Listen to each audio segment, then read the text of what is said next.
क्योंकि मैं ये कहता हूं कि अत्याचार सहना हमारा इतिहास नहीं रहा है।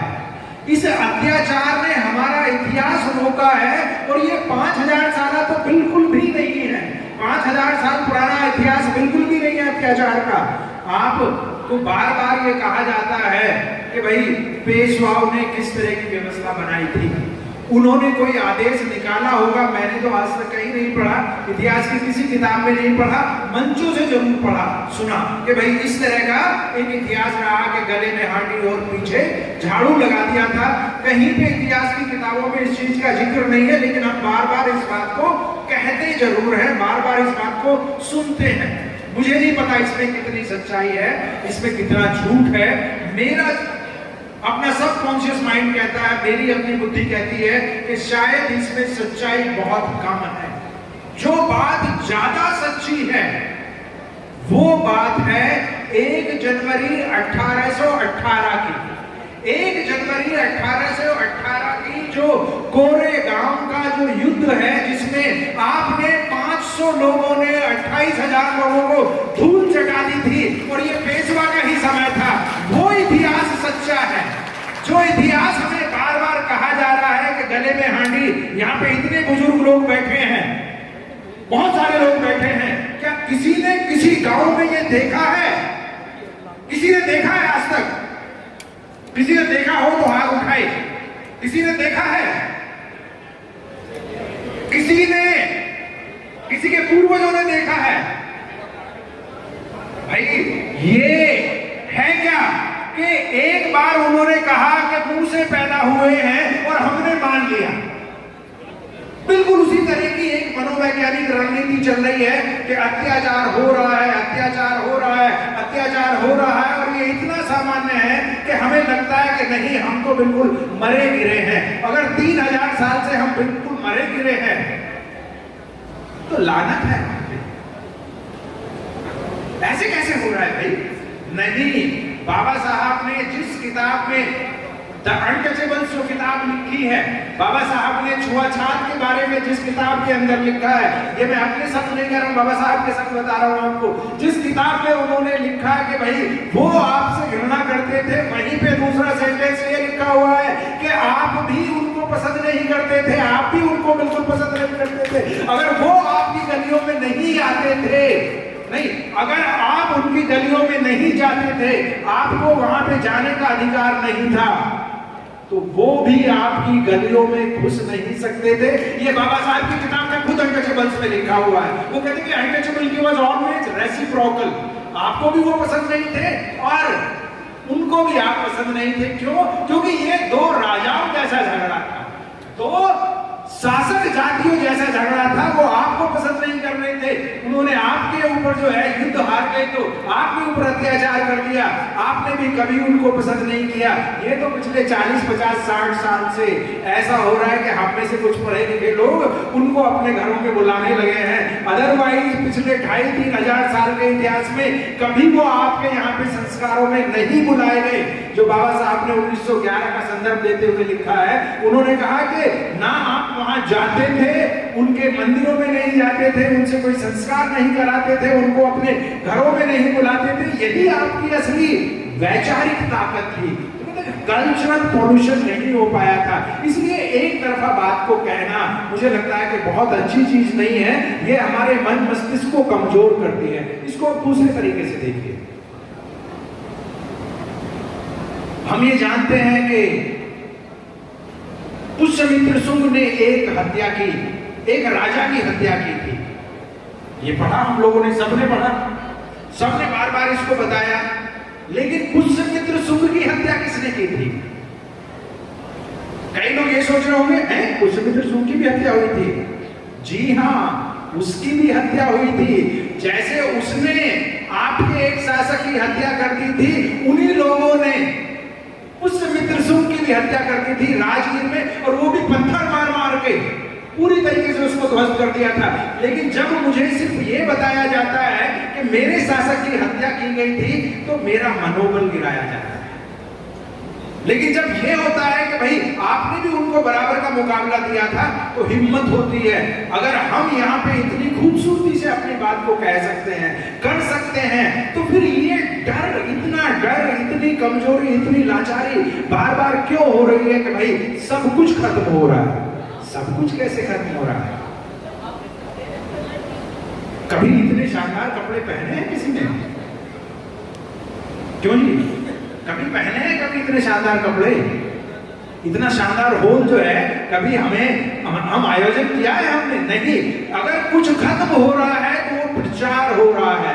वो एक बात का 1 लाख बार, 1 करोड़ बार प्रचार कर रहे हैं, और फिर हमें हमारे नहीं नहीं नहीं नहीं ये चीज हो रही है। अब एक छोटा सा उदाहरण देखिए, ये बात सही है कि भाई बहुत सारी जगह पे हमारे साथियों के ऊपर अत्याचार होते हैं, उसमें घर भी जलाए जा रहे हैं, हत्याएं भी हो रही हैं, बलात्कार भी हो रही हैं। सरकार कह रही है कि लगभग 1 साल के अंदर 50,000 सिर्फ अनटचेबल्स पे लगभग 50,000 केसेस दर्ज होते हैं एंटी अनटचेबिलिटी वाले उसके अंदर, पूरे देश के अंदर।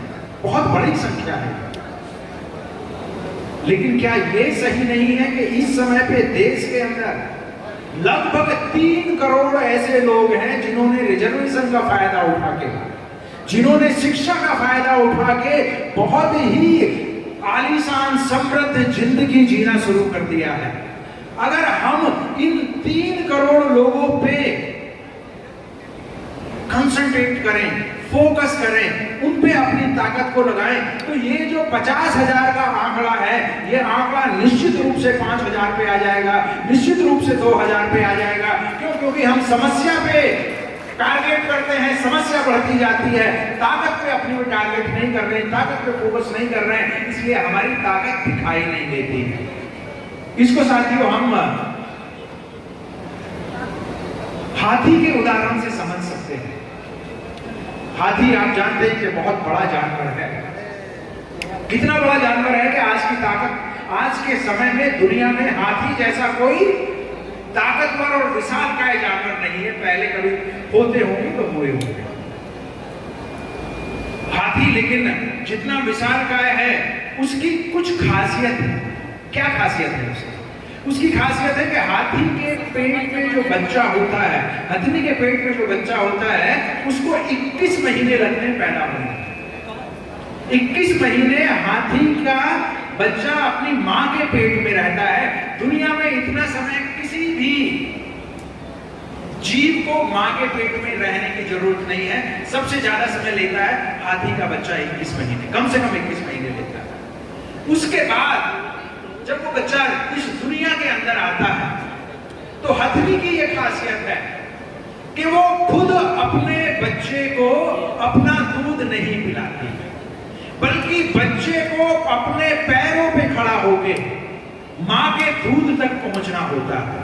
और जब वो एक बार मां के दूध तक पहुंच जाता है, इसका मतलब है कि वो पैरों पे खड़ा हो गया है, उसके बाद दुनिया की कोई ताकत उस हाथी के बच्चे को आज की ताकत में बैठाने की ताकत नहीं रखती है। कोई नहीं बैठा सकता, फिर वो छत लगता है। लेकिन इसके साथ एक प्रॉब्लम होती है। प्रॉब्लम क्या कि जैसे जैसे हाथी का बच्चा बड़ा होता जाता है, आप जानते हैं कि हमारे शरीर की हमारे शरीर का ऐसा ही एक ही अंग है, जितना जब हम पैदा होते हैं वो उतना ही बड़ा रहता है, जब भी हम मरते हैं तब तक।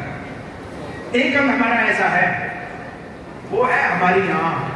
हमारी आंख जो है जब पैदा होते हैं जितनी बड़ी रहती है, चाहे 80 साल के हो जाए, 90 साल के हो जाए, 100 साल के हो जाए, उतनी ही बड़ी रहेगी।